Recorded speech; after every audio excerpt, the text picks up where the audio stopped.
Devant les restaurants universitaires à l'université Cheikh Anta Diop, c'est le constat. Les étudiants se disent satisfaits du réajustement horaire. Parfois, on prend le ndogu à temps, mais en fait, parfois, on ne peut pas le faire puisque... Que vous avez vu un jour un chef d'État prendre une arme et aller se battre. Vous croyez que je l'ai fait parce que je suis brave? Je l'ai fait parce que je suis courageux? Non. Je l'ai fait parce que j'aime ce pays et je ne veux pas le désordre s'installe dans ce pays. Donc j'ai préféré aller mourir sur le... Déby Itno vient de donner son dernier souffle.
mooy dañ nekkoon ci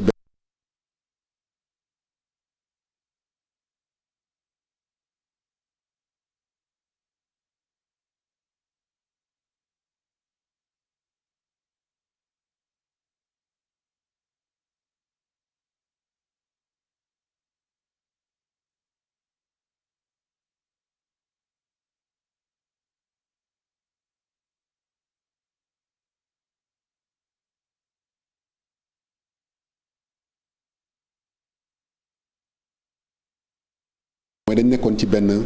convention li ñuy wax convention benn bataaxal la boo xam dañ ko war a defar kayit gu ñu war a def ci secteur transport hydrocarbures bi secteur pétrole yëpp sax lañ doon def. mooy ñoom Total ak yooyu pour ne pas faire de la publicité ñu mag ñi ñoom ñooy utiliser ñiy dawal camion ak yooyu mooy société sénégalaise yi fi nekk ñoom TAD ak ñoom Sakho ak ñoom seen ñu gis ne ñoom yemuñu doole ak ñële ñoom tam ñu ne ñu ñun mu yemuñu doole mënuñu defal li suñu liggéeykat yi ñi ñële def parce que ñun suñu bos pare na ba pare ñu ne leen waa d'accord kon nañ defar benn boo xam yema mbaay na ak yéen ñu commencé di ko defar di ci waxtaan ba ñoom ñu fay expert ñu àndandoo di dem ci benn hôtel mercredi bu jot ba defar document ba bind ko ba pare léegi nag ñu jàpp ne ñun ñii daal comme ñun syndicat lañu wax dëgg yàlla bëgg nañu ku ñu xam ne ñun négocier rek lañu mën suñu secteur moo tax ñu am ñaari pacte social benn convention donc kenn dàqu ñoo négociation collective waxtaan juboo mais nag ñu gis ne ñii daal xëy na doole la ñu bëgg a jaay ñu ne nag ñun lañ la woon ne syndicaliste la loolu moo tax tey ñu daje nag ne léegi nag nañu ko delloo buum ca mboy boy ga def suñu grève tey ci guddi à partir de minuit incha allah pour ñetti fan 72 heures. ginnaaw ay at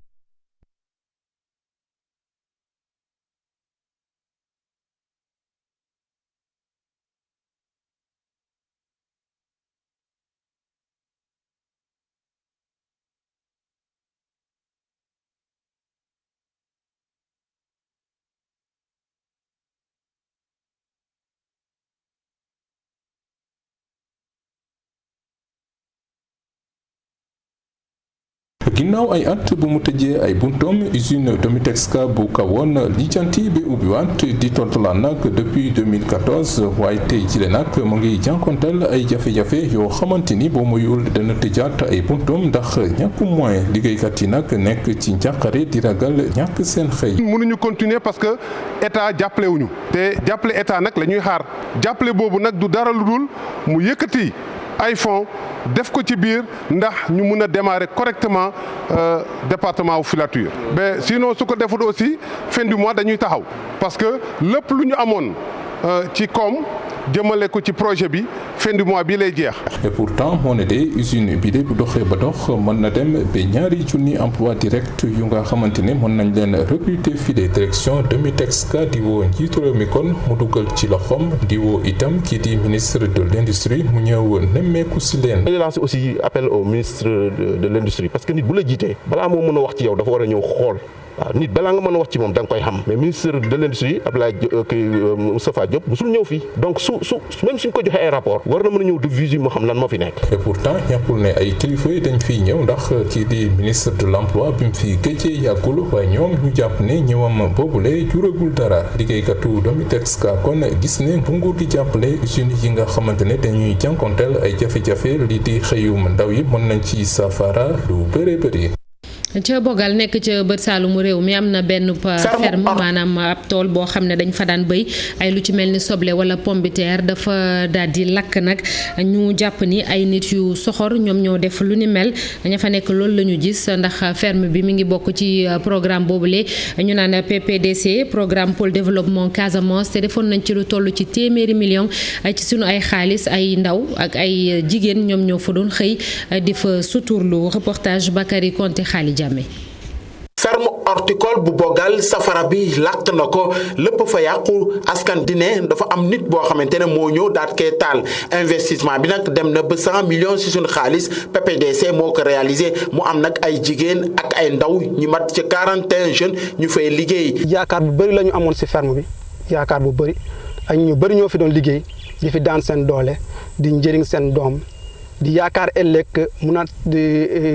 tabax gox boo xam ne gox bu référence la ay millions ñoo si lakk ay millions la ñu si perdre te loolu ñu fi nekk tey jii nii boo xoolee lu ñu liggéey boo ñu defee benn campagne ñaari campagne saa ba ñetti campagne ba ñeenti campagne mënu fexe ba ñu réparer li nga xam ne loolu moo fi yàqu. ferme horticole bi nag mu ngi doon alimenter village yi nekk fii ci Kabada ak marché hebdomadaire yi nekk fii ci département bu Bounkiling. lu ñu fi béy moom lu si gën a bëri yàqu na ferme bi 12 hectares la. 12 hectares nag boo ko defee maraîchage bu la wuyoo normal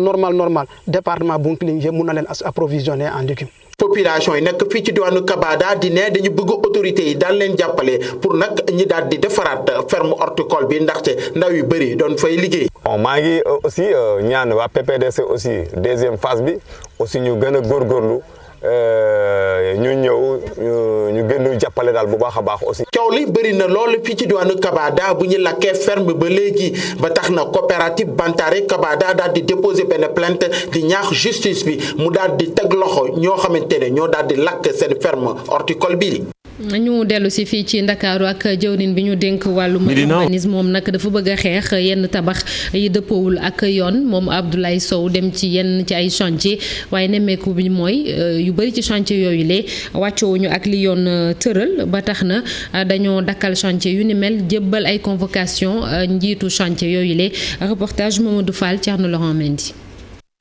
Médina Wakam Almadies Ngor ay sites yi nga xam te ni jëwriñ di ñu dénk wàllu urbanisme dafa dem saytu leen te yëgalul kenn dara ngir saytu nag li nga xam te ni moo di wàllu tabax gi foofu lay ba xam ne ci règle waaye foofu mbetteel mi foo ko natt wees na ko juróomi ci chantier yi amul kenn ku ci respecté lii du code bi. 5 bâtiments yu ñu contrôlé yëpp ci mbir ci tey ci commune bi à titre d'exemple amul benn bu nga xam dañuy fekk foofu document yëpp te loolu ci code de la construction dañ la ne boo nekkee ci chantier. document yu bâtiment bi yëpp da nga ko war a teg mu fekk ko chantier warul nekk à côté warul nekk kër ga ci bâtiment bi la war a nekk. constaté nañu aussi que ñu bari amuñ ci panneau de signalisation panneau de chantier wane ni chantier bi kii moo ko moom nii lañ koy tabaxee kii mooy maître d'ouvrage et cetera loolu yëpp fekk nañu amul. situation bu ñu mënul nangu di gis-gisi jëwriñ ji di Abdoulaye Sow loolu tax nag ay convocation ñu jébbal ko mbooleem responsable bâtiment yooyu. am na lu fa manqué li fa manqué dañ la yoon def la ne na nga fa bàyyi koy convocation moom mu répondre dans les 48 heures indi justification yi en attendant ñu arrêté chantier bi bu fekkee ne indi justification yi chantier bi reprendre bu ko indiwul chantier bi ñu arrêté ko. wisit bi kenn xaarul jëwriñ jeeg ay délégation ñu def ko rek ngir aar li nga xam te ni moo di askan wi ci daanu yi nga xam te ni yenn tabax yu bon yi dañ koy faral di am mu wane ni dañu amal yeneen opération ci mbooleem Sénégal ngir aar askan wi. ñu ngi leen ko doon wax démb benn at ginnaaw loi bi mujj bi tere yenn ci ay produits plastiques ministère bi ñu dénk wàllum environnement ak développement durable jël na lu takku ci ay xeetu plastique te ñu tere ko lakk ko ñu ngi ko defee fële ca Sococim daanaka lu toll ci juróom-ñaar fukk ci ay tonnes la ñu teg loxo ba noppi lakk ko dañuy koy déglu moom ministre bi ci micro Abdou Diouf Diagne ak Ahmadou Bamba Somb. ki nga xam ni day daan jëli mbuus bitim réew muy kiy liggéey mbuus bi ci réew mi mooy ki koy jëlee ci usine bi di ko dellu ci boutique yi ki koy jëlee ci boutique bi di ko yóbbu këram ñooñu ñëpp ñu leen di lancer appel ne am na loo xam ni tey mën nañ koo remplacer plastique bi gis nañ ay xeetu mbuus yoo xam ni këyit lañ ko defaree gis nañ mbuus yoo xam ni tissu lañ ko defaree loolu mën nañ ko jëfandikoo pour remplacer mbuus yi nga xam ne tey heure bu ñu ko utiliser sànni ko opportunité yi loi bi di maye ndax ay xayma wane nañ ne fii ci Sénégal bés bu jot ci xeetu mbuus ak plastique yooyu nga xam ne yoon tere na ko dinañ ci utiliser lu mat 5 millions bi ñu dajalee ñi nga xam ne tey ñooy liggéey usines yi defar kayit yi nee nañu ñoom seen capacité de production ci at mi du weesu 15 millions d'unités kon bu ñu xoolee ci at mi kon ñoom li ñu produire yëpp bu ñu ko consommé ci ñetti fan mu jeex am na opportunité de création d'emploi yoo xam ne am na te état taxaw na ay bànqaasam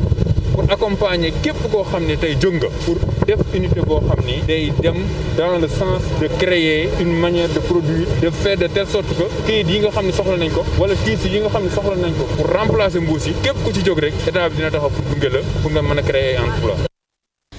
di jéggalu kon secrétaire général bu ministère de l'environnement moom ngeen doon seetaan noonu reportage u koor bi ñu jagleel ko fële université Cheikh Anta Diop bu Ndakaaru bi seetlu gi mooy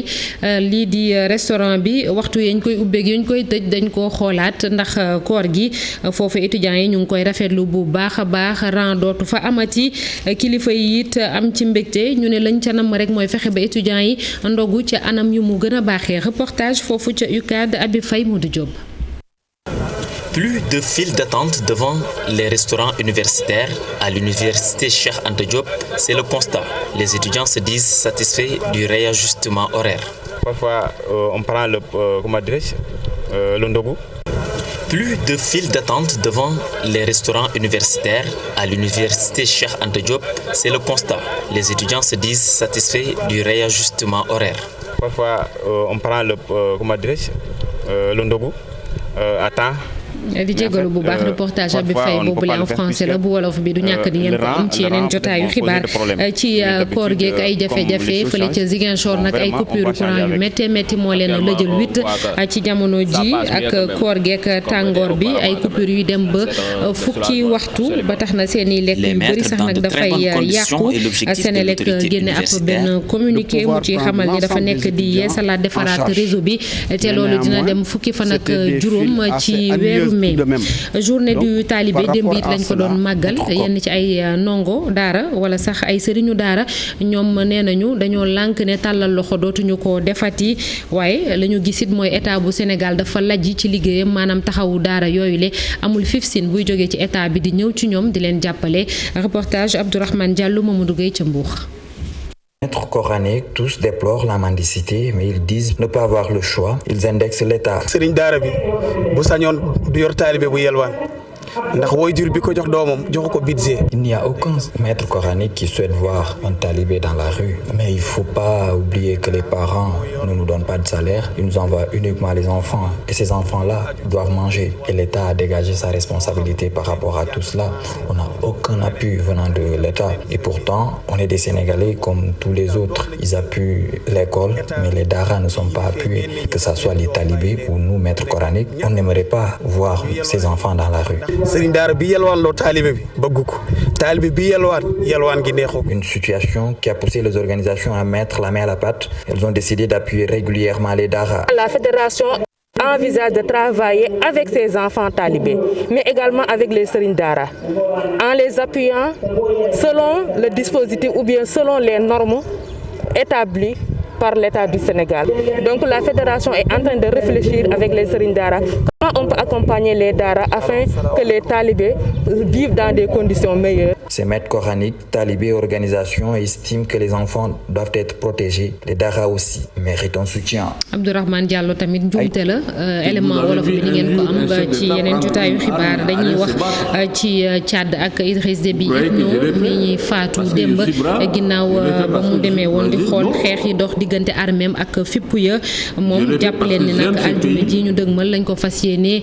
rob ca fa mu fekkee baax ca pencum réew ma présidence bu Mali bu mu génn ab communiqué wax ko obsèques officielles yi maanaam dëj bi dinañ ko amal place de la nation ci teewaayu ay chef d'état ak gouvernement yu soriwul Tchad ci communiqué boobule ba léegi waaye faatub Idriss Déby Itno boobule dafa indi lënt ci bopp ñu bëree bëri rawatina kii di Karim Diakhaté moom daanaka loolu la jàpp moom mi directeur de publication magazine boobule ñu naan le panafricain nee na moom mi Idriss Déby Itno ba muy dem ca xeex yooyu le amul woon xibaar yi waroon yëpp ba tax mu dem foofule teg ci am na laaj bu mu samp ci taxawaayu France ak États-Unis ci wàllum xeex terroriste yeeg fipp yu nekk foofule Karim Diakhaté moom moo nekkoon invité Infos du Matin dañ koy déglu ci micro Chérif Dia. bi muy dem juboo ci woon ak ñenn ñi surtout doom ji nga xam ne moo ko wutu nii parce que ñenn wax nañ ne bi muy dem dafa jàppoon ne mbir mi féete na boor parce que du guléet muy dem di fekki combat yi di ciy bokk parce que gis nañ ne daaw bi Boko Haram ñëwee ba ci wetu lac bi doon fa mener ay action moom dem na sur place diriger leen pendant quelques jours ba sax renverser situation bi ñoom ñi gagné waaye bii nag bi muy dem keroog nee nañu guddi la dem te dafa ànd ak yenn officier rek ñi waxoon ko ne affaire bi daanaka jeex na ndeke loolu gars yi dañu xawoon tas ñoo reconstitué wu dafa contre attaque boobu faat ko. ñi wër doom ji 15 personnes en fait yi constitué conseil national de transition bi ñu ci bëree dañu àndoon ak Déby yàgg ak moom ak comme Idriss Déby dafa nekkoon daanaka ciment boo xam ne moo doon boole ñëpp bu fi nekkatul xëy na gis-gis bi mun na soppeeku. ñu wax ci beneen xew-xew muy dem ba Derek Chauvin mi nga xam ne dañoo jàpp ne moom moo boom George Floyd ginnaaw ba mu koy teg loxo fële ca États-Unis moom xam ngeen ni dañ ko tëj ràpp ci kaso bi teg ko ab peine loolee kii di professeur François Durper nekk fële ci université Sergi bu Paris jàpp na ni loolu ab avancée bu mag la maanaam jéego la ci xeex ak yelleefu nit ñu ñuul ñi dañ koy déglu ci micro Chérif Dia. Ce verdict de culpabilité contre Derek Chauvin, il montre... dogalu tribunal bi wane na ni société américaine yokkute mi ngi ci commencé am bu demee ba ay procureur am fitu di inculpé ñu weex rawatina ay alkaati bu demee it ba ay alkaati nangoo seede ngir sax dugal seen naataango comme niñ ko gisee ci mbiram George Floyd mi ba tax na kon waa jii di Derek ñu daal di ne moom moo def lu ni mel wala tamit jury maanaam ëttu àttekaay yi ñu daal di koy yaatal ba rek du ku weex moo ci nekk yeneen i couleur ñu ngi ci loolu yokkute la wante nag justice du loolu rek justice mooy ñu dem ba nit ñi dootuñ faata di nit ndax couleur. Ne tueront plus des innocents. xibaaru tàggat yaram ak Jaraaf de Dakar mi fas yéene songu étoile sportif bu Sahel ngi fexe ba qualifié ci quart de finale coupe de la CAF solo sa match boobule nar a am tey jile ca stade bu Thiès ak Cheikh Tidiane Diaw. Jaraaf bu Dakar am rendez-vous ak histoire am ci àllarba ji ca stade Lat Dior de Thiès ci digganteem ak étoile sportive du Sahel enjeu bi rëy lool ndaxte club Médina bi su ci amee ndam day qualifié ci quart de finale coupe confédération africaine bu football muy performance bu ñu gëj a gis ci footballu Sénégal jamono ji équipe Sénégal bi jël premier ci poulam di dalal équipe bu Tunisie bi nga xam ni moom tamit gagné moo ko war su bëggul wanteer ay chance am ngir qualifié ci quart de finale yi ñoom nag match aller bi ñoo daanoon Jaraaf ñaari bal ci dara équipe Sénégal bi am yéene jël revanche am qualifié ci quart de finale yi laata sax phase de poule yi di jeex li leer mooy jongante bi du yomb benn yoon wante guney Cheikh Gueye yi am nañu motivation bu mat sëkk ngir jot ci seen objectif. jërëjëf Cheikh Tidiane Diaw sportif yi nekk fële ca commune bu Bambilor jamono ji dafa mel ni seenub aajo faju na ndax délégation générale promotion pôle urbain bu Diamniadio ak Lac Rose moom moo fas yéene saafara seenub jafe-jafe génn 300 millions ci sunuy xaalis ngir defaraat stade municipal ba fa signature convention bi amal nañ ko ci diggante Diène Farba Sarr ak maire bu Bambilor reportage Abdou Diouf Diagne Ahmadou Bamba Somb.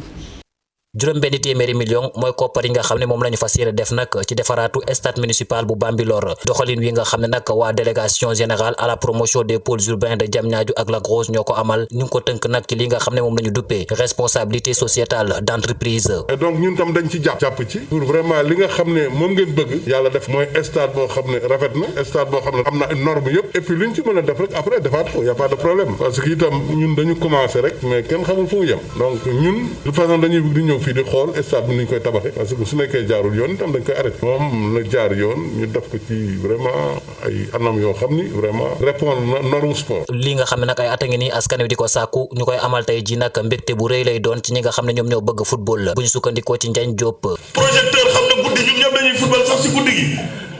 que la DGPI li mu war a def ci terrain football bu Bambilor lenn dong ngay manqué mooy gazon et ça doit être le ressort de la collectivité territoriale et monsieur le ministre boo xamoon fi mu jëlee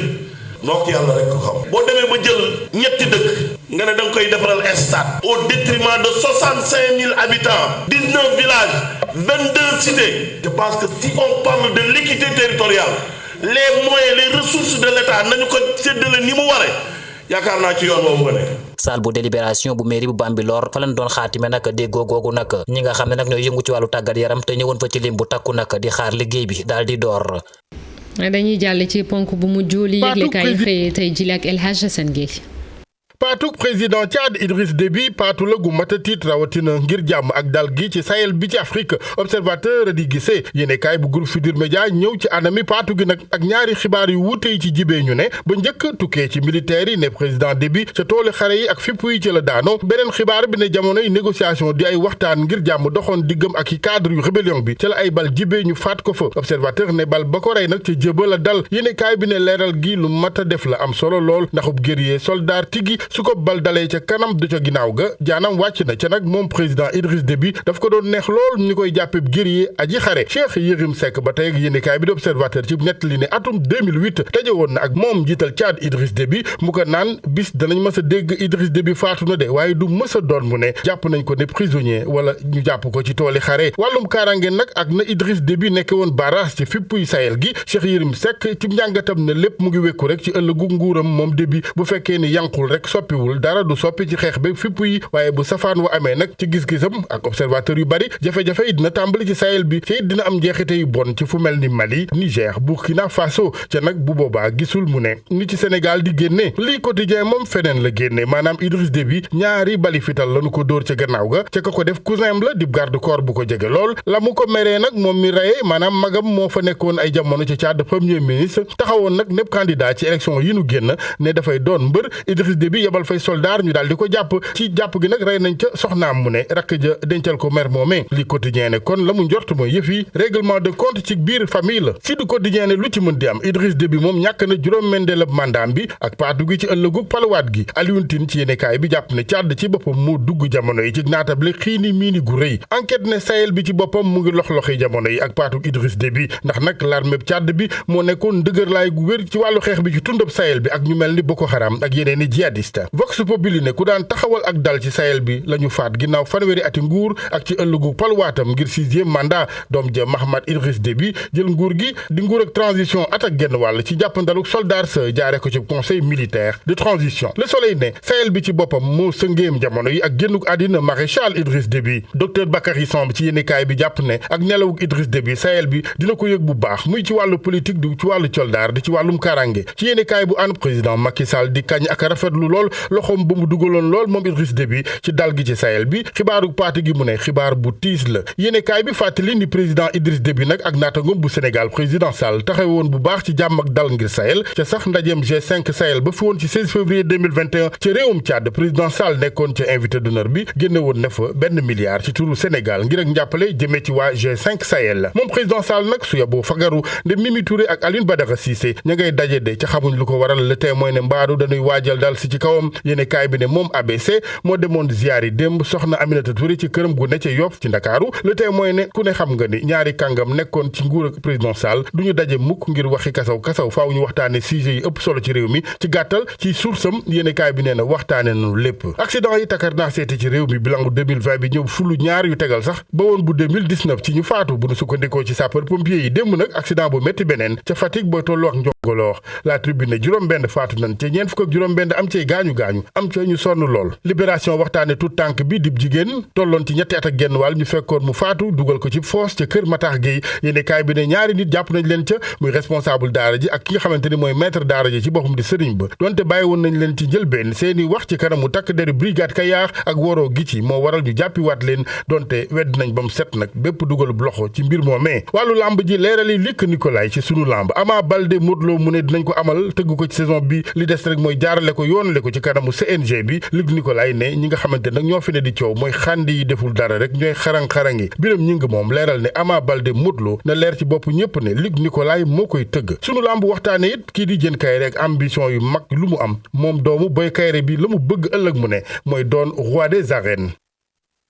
sant ko gërëm ko El Hadj Assane Gueye naka noonu yéen ñaanoon ak télévision Futurs Médias yeneen i xibaar bu 18h30 jotee lay doon incha allah ak rédaction bi di leen ñaanal koorub jàmm ngeen yandu ak jàmm.